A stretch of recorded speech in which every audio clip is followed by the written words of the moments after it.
Ustedes saben que miles de aviones dejaron de volar en el momento más difícil del COVID y cientos de cruceros dejaron de navegar. Y por supuesto, el peligro estaba en que las empresas en algún momento iban a tener que quebrar. Para evitarlo, algunas aerolíneas inventaron unos servicios especiales. Les denominaban los vuelos a ninguna parte. Los pasajes andaban entre los 400 hasta 2.500 euros por volar a ninguna parte. Particularmente algunas aerolíneas de Australia. El servicio era el siguiente: usted compraba su boleto, el avión despegaba y comenzaba a girar alrededor de algunos lugares turísticamente agradables por la vista que iban a tener, pero no iban a salir del país, siempre en el mismo país. Después de un par de horas regresaban al mismo aeropuerto.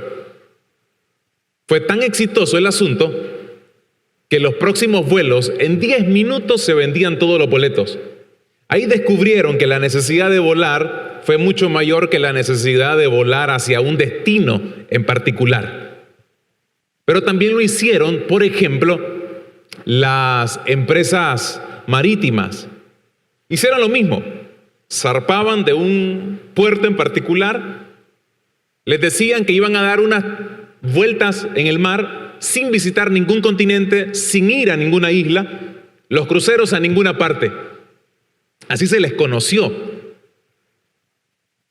3, 4 días, claro, la experiencia era extraordinaria, eran cruceros de lujo, piscina, teatro, cine, entretenimiento en general. El asunto era de maravilla, no iba para ningún lado, pero la gente lo disfrutaba.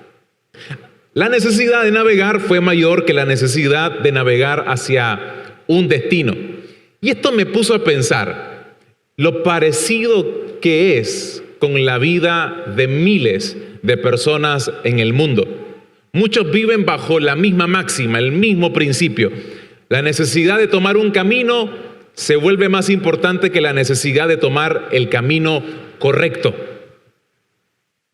Recuerdo, si han leído ustedes la historia de Alicia en el País de la Maravilla, recordarán un pequeño segmento de la historia cuando Alicia se encuentra en una intersección, hay varios caminos, y no sabe cuál camino tomar. Y aparece otro personaje, el gato. Y el gato le pregunta a Alicia: ¿qué haces por acá? Ayúdame, por favor, le dice Alicia.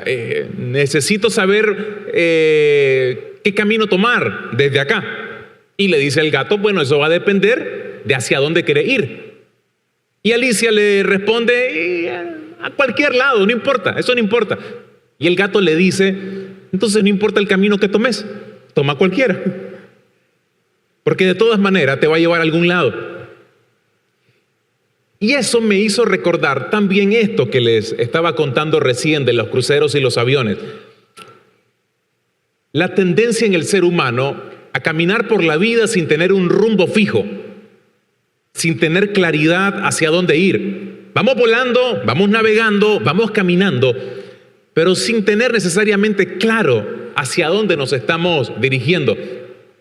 Me lleva a recordar lo que dijo Dios a través del profeta Jeremías en el capítulo 2, verso 36. Qué fácil te resulta cambiar de camino, le dijo Dios a su pueblo.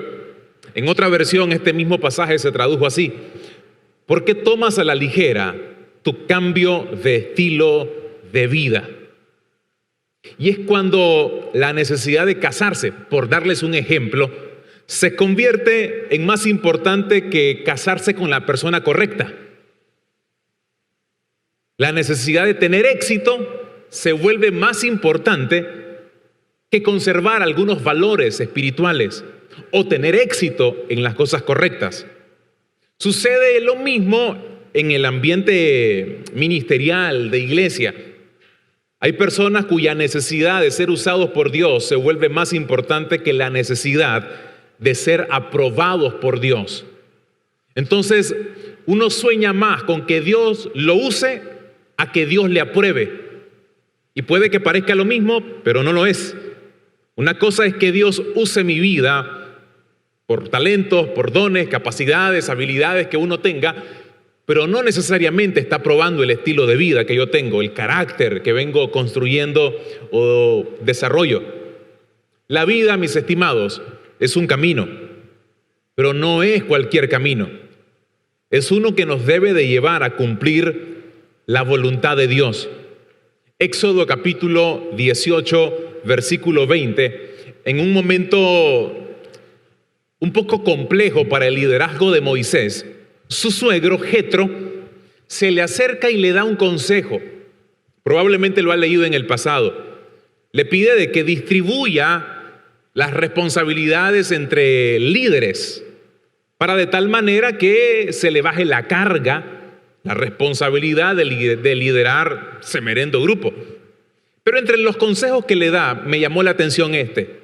En el verso 20 de Éxodo capítulo 18, Jetro le dice a Moisés: muéstrales el camino por donde deben andar y lo que han de hacer. Porque es muy importante que ustedes y yo logremos entender que hay un camino por el que tenemos que andar en la vida. Hay un camino que se debería de tener claridad, por el cual transitar, no cualquier camino. Hay muchos caminos que nos llevan al éxito, a cumplimiento de sueños, y no necesariamente significa que el camino haya sido el correcto. Pudo haber sido a través de rutas equivocadas. La vida se trata de tomar decisiones, pero no cualquier decisión. La vida nos demanda cambios, pero no cualquier cambio. Y quiero presentarles a continuación 3 caminos que a menudo son los más comunes que el ser humano toma. Todos, me atrevo a pensar, en esta sala en algún momento hemos tomado al menos uno de estos caminos. He aquí el primero, el camino de la rebeldía. Y permítanme ejemplificarlos con el ejemplo de un personaje muy conocido por la mayoría, Jonás. Jonás capítulo 1, verso 1 y 2. Había un hombre en Israel llamado Jonás, hijo de Amitai. Un día el Señor le dijo: anda, ve a la gran ciudad de Nínive y avisa que voy a acabar con ella porque la noticia de su maldad ha llegado hasta mi presencia. Le doy rápidamente el contexto. Nínive era una ciudad importante del imperio de Asiria. Eran conocidos, entre otras cosas, por su maldad. Conocida como una ciudad sanguinaria. La forma en la que mataban y torturaban a las personas era de sobra conocido y temido por todos. Y se convertía naturalmente en un enemigo de Israel, por razones culturales, por distintas razones. Por lo tanto, viene Dios y encarga a uno de sus profetas, a uno de sus hombres, a Jonás: ve y dile a esta gente que si no cambia el asunto les va a ir mal. Vendrá un juicio sobre sus vidas. Ahora usted recordará la historia de Jonás, porque en el verso 3 se nos describe cómo reacciona ante este mandato. Jonás quiso escapar del Señor y se fue hacia Tarsis. En otra versión, en la TLA, se tradujo de esta manera: pero en vez de ir a Nínive, Jonás decidió irse lo más lejos posible, a un lugar donde Dios no pudiera encontrarlo. Llegó al puerto de Jope y encontró un barco que estaba a punto de salir. Pagó su pasaje y se embarcó, contento de irse lo más lejos posible de Dios. Presten atención al mapa que les comparto por acá. Jope era un puerto que estaba relativamente cercano a la ciudad de Nínive.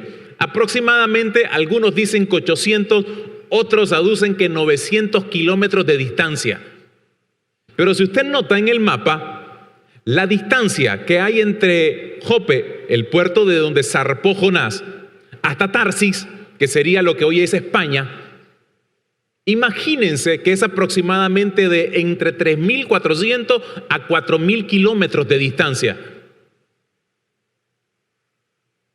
Y esto me llamó la atención, porque Jonás decidió intencionalmente viajar más lejos en lugar de obedecer a una orden divina.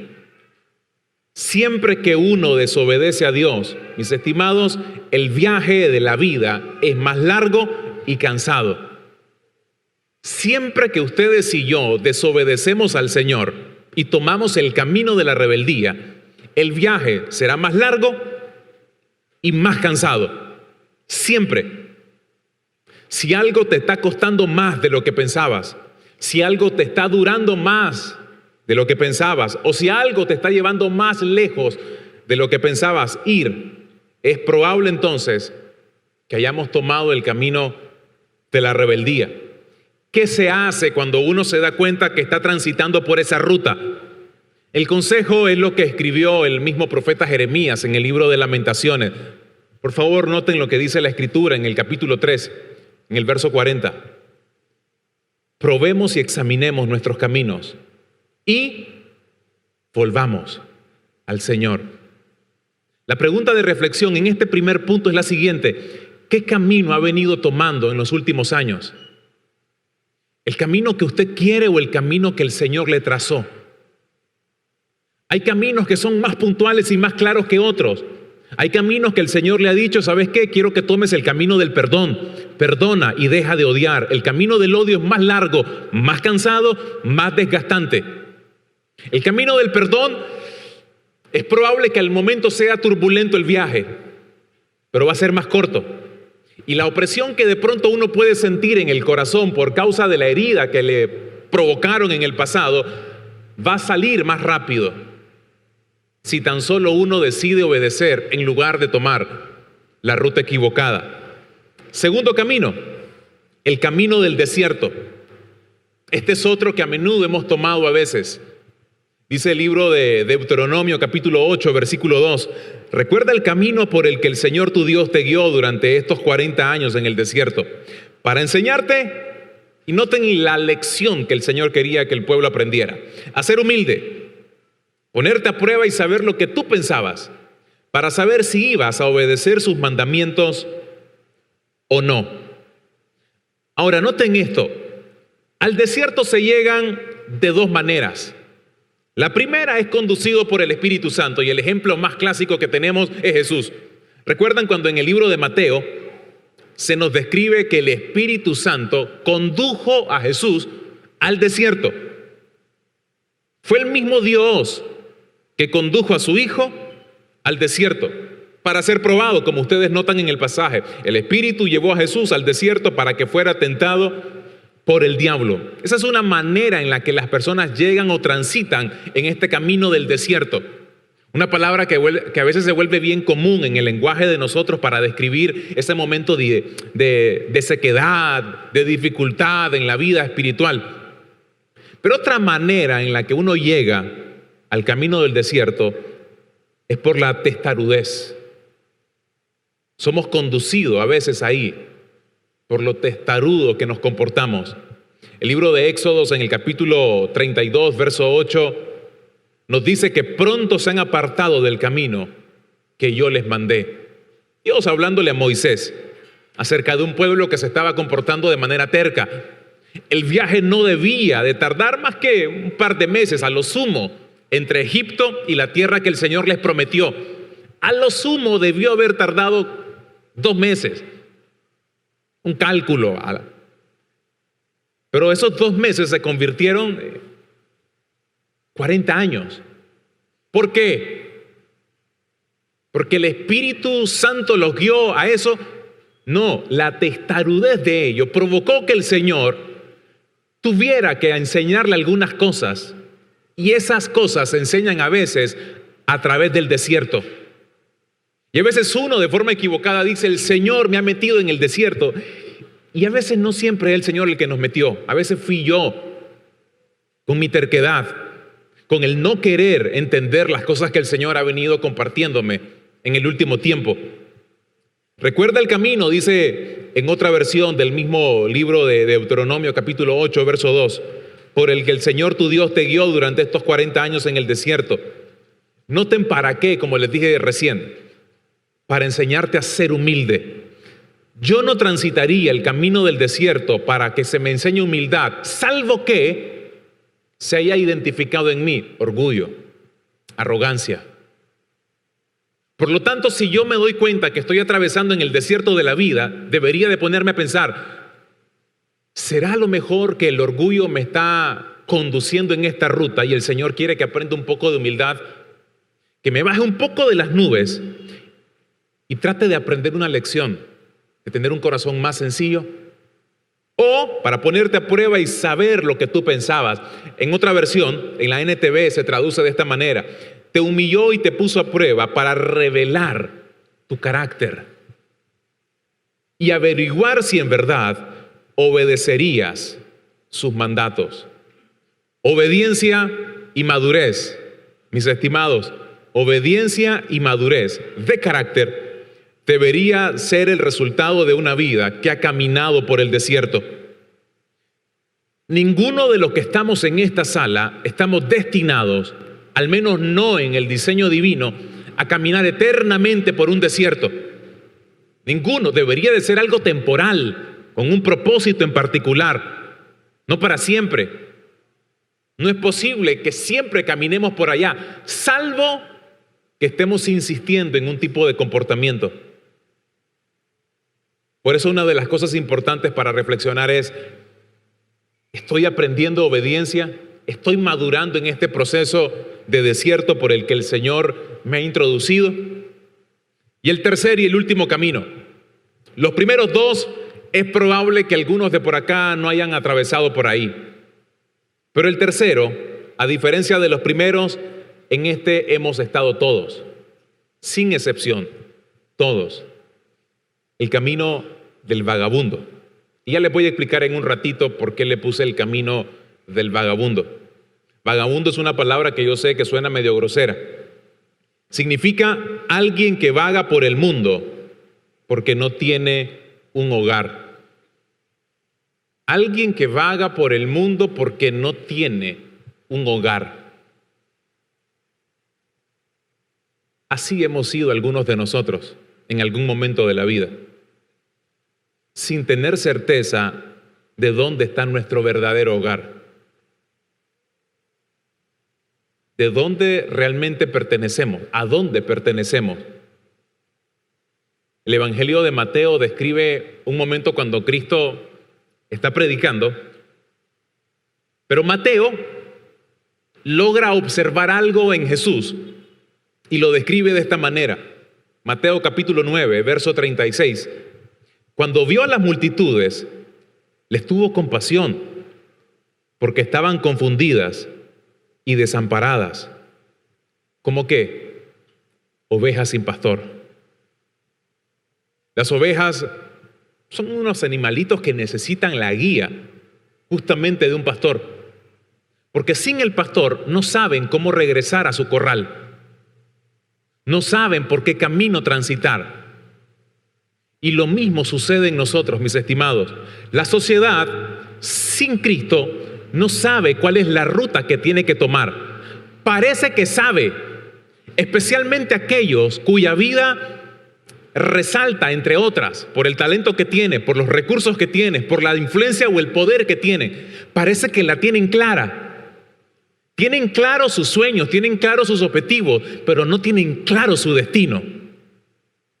No tienen claro en realidad cuál es el fin de la ruta que decidieron tomar en el pasado.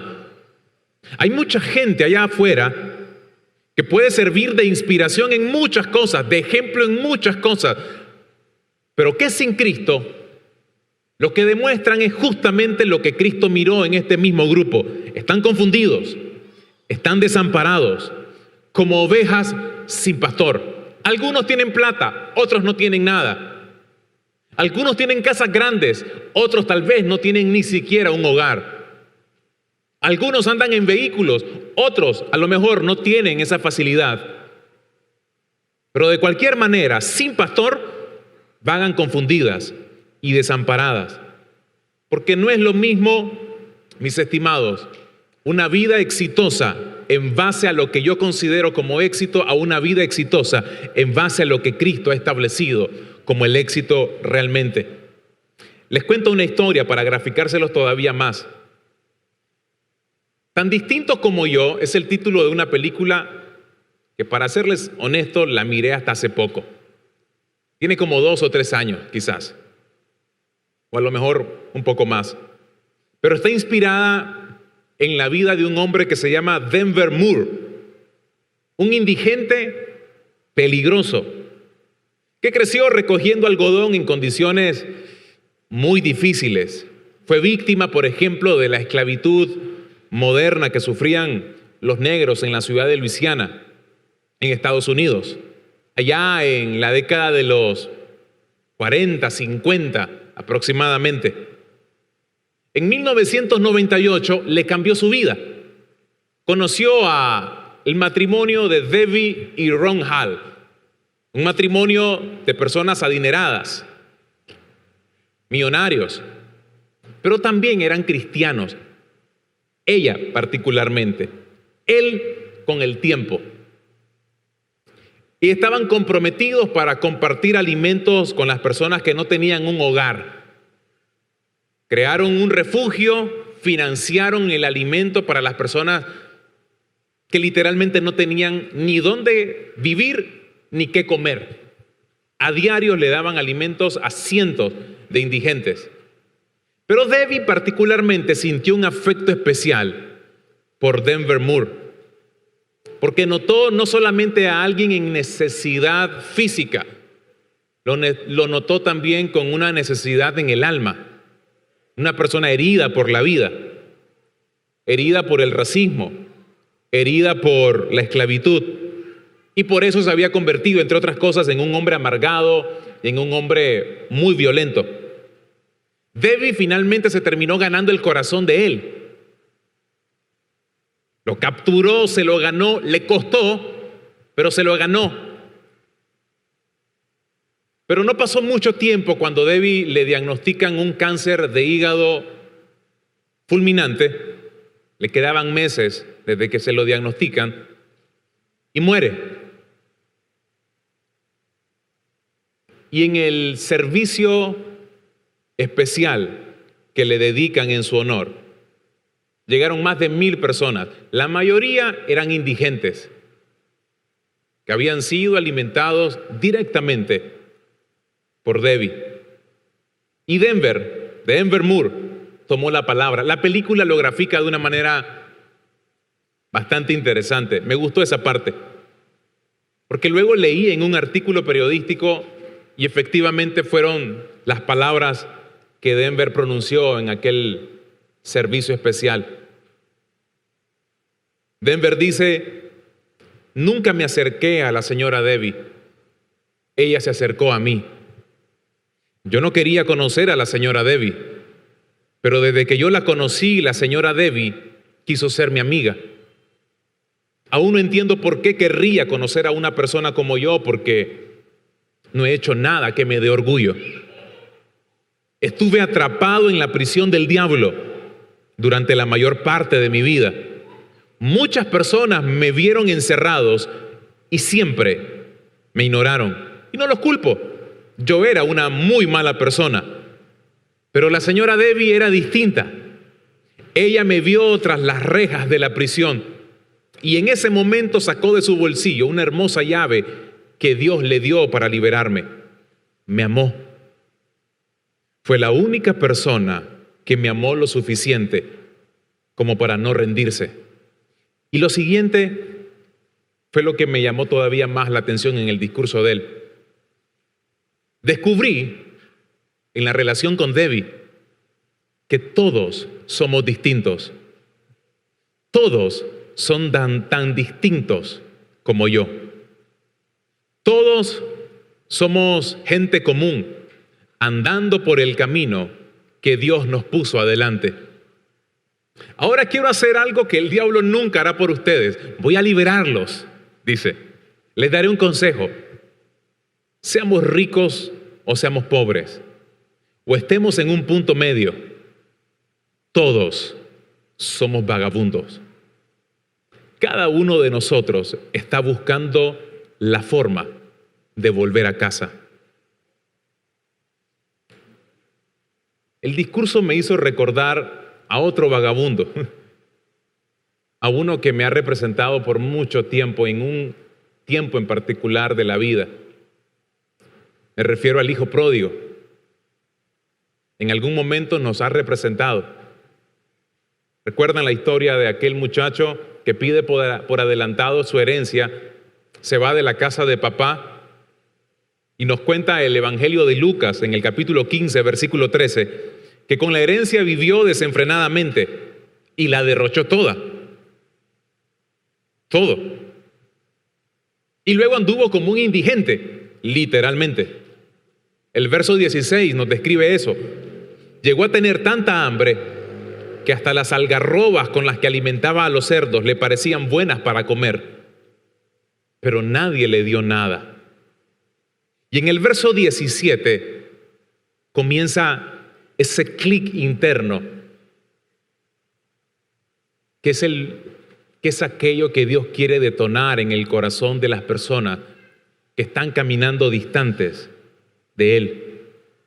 Por fin comprendió lo tonto que había sido y pensó: en la finca de mi padre, los trabajadores tienen toda la comida que desean y yo aquí me estoy muriendo de hambre. Y noten el verso 18: volveré a mi casa. ¿Cómo se resuelve cuando uno ha caminado por esta vereda? Por el camino del indigente, el camino del vagabundo, el camino del que no tiene hogar. ¿Cómo se resuelve? Regrese a casa. Es probable que algunos de los que están por acá decidieron, a lo mejor recientemente, o a lo mejor desde hace algún buen tiempo, desviarse de la ruta que venían transitando cerca del Señor. Se desviaron en pos del pecado, en pos de sus deseos, en pos de sus propias ambiciones que pronto le fueron marcando una distancia cada vez más amplia del Señor. Y de pronto, lo que antes se convirtió, era una pasión, hoy se convirtió en un recuerdo. Y el consejo es: vuelvan a casa.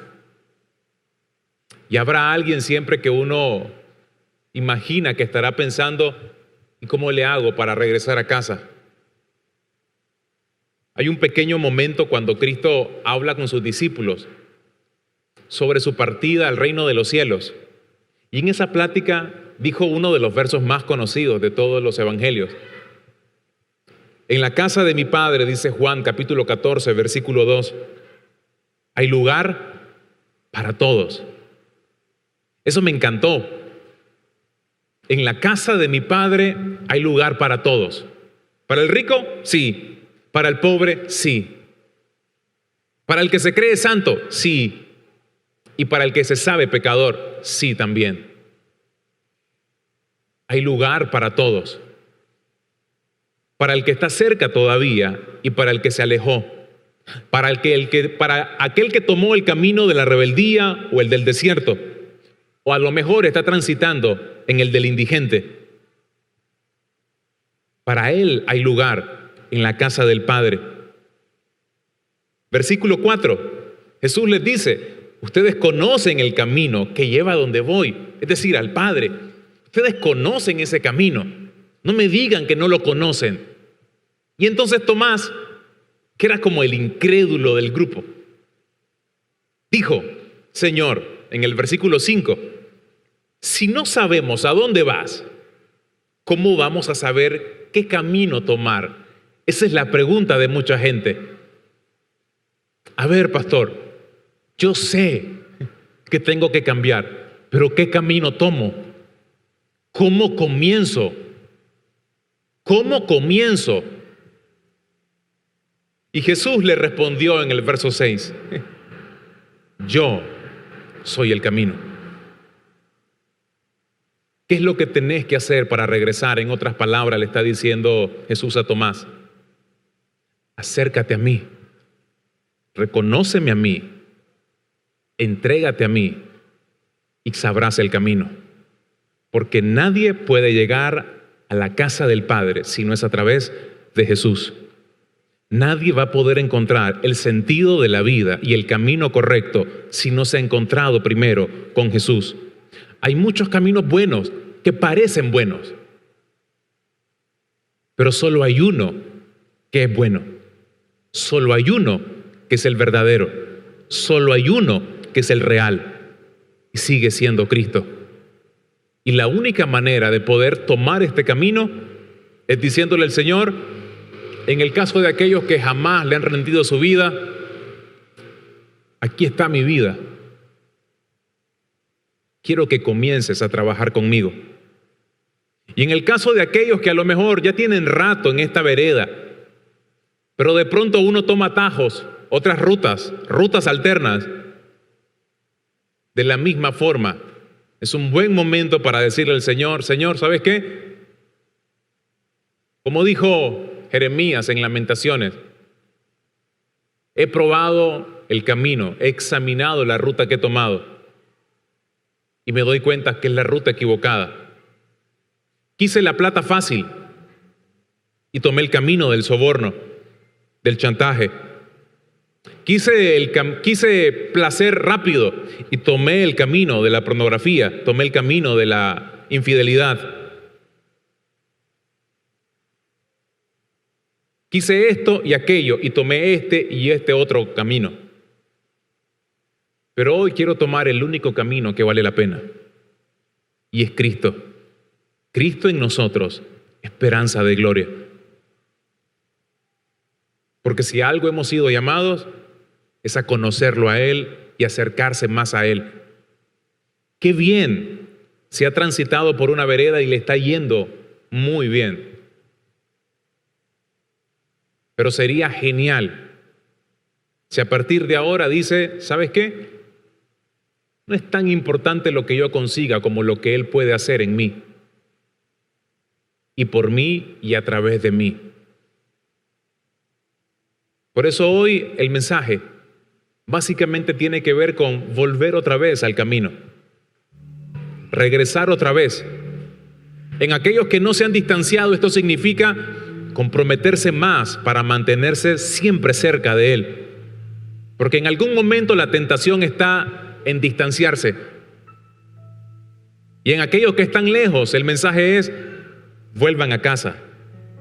Porque en la casa del Padre hay lugar para todos. Para todos, sin excepción alguna. Cierre sus ojos, por favor, por unos segundos.